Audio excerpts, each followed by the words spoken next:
মাননীয় সদস্য জনাব হাফিজউদ্দিন আহমদ বীর বিক্রম জানিয়েছেন যে তিনি নির্বাচিত হলে জাতীয় সংসদের স্পিকার হিসাবে দায়িত্ব পালন করতে সম্মত রয়েছেন।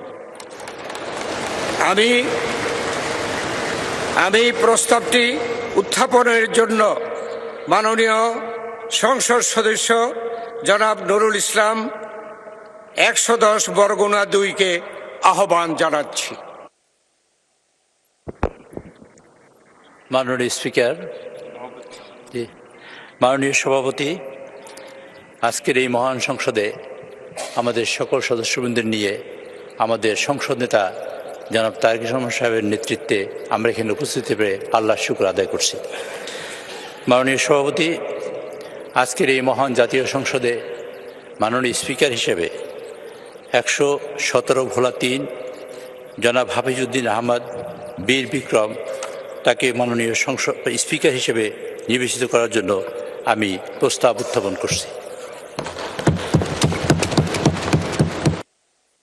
সংসদ সদস্য, আমি এখন প্রস্তাবটি সমর্থনের জন্য মাননীয় সংসদ সদস্য জনাব রকিবুল ইসলাম 101 খুলনা 3-কে আহ্বান জানাচ্ছি।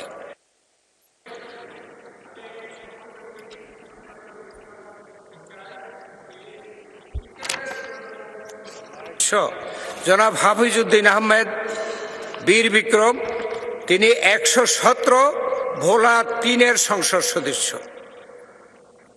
আমি এখন প্রস্তাবটি সমর্থনের জন্য মাননীয় সদস্য জনাব রকিবুল ইসলাম 101 খুলনা 3-কে আহ্বান জানাচ্ছি। ধন্যবাদ মাননীয় সভাপতি। বিসমিল্লাহির রহমানির রহিম।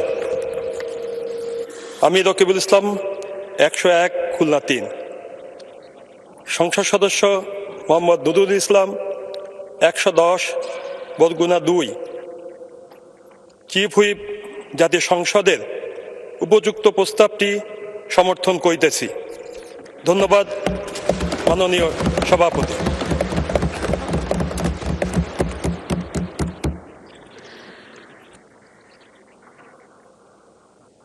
সম্মানিত সংসদ সদস্যবৃন্দ, স্পিকার পদে নির্বাচনের জন্য মাত্র একটি মনোনয়ন পাওয়া গেছে।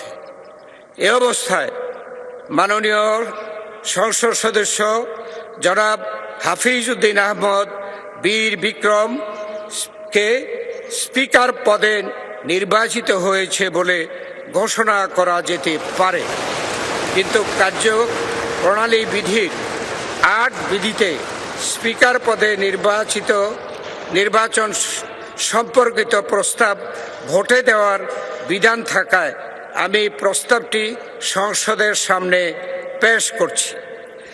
সংসদের সামনে প্রশ্ন হচ্ছে, নির্বাচনী এলাকা 117 ভোলা 3 থেকে নির্বাচিত মাননীয় সংসদ সদস্য জনাব হাফিজউদ্দিন আহমদ বীর বিক্রমকে বাংলাদেশ জাতীয় সংসদের স্পিকার পদে নির্বাচিত করা হোক।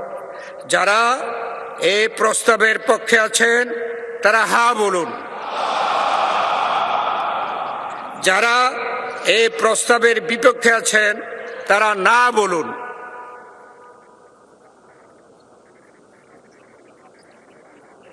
আমার মনে হয় হা জয়যুক্ত হয়েছে, হায় জয়যুক্ত হয়েছে, হায় জয়যুক্ত হয়েছে।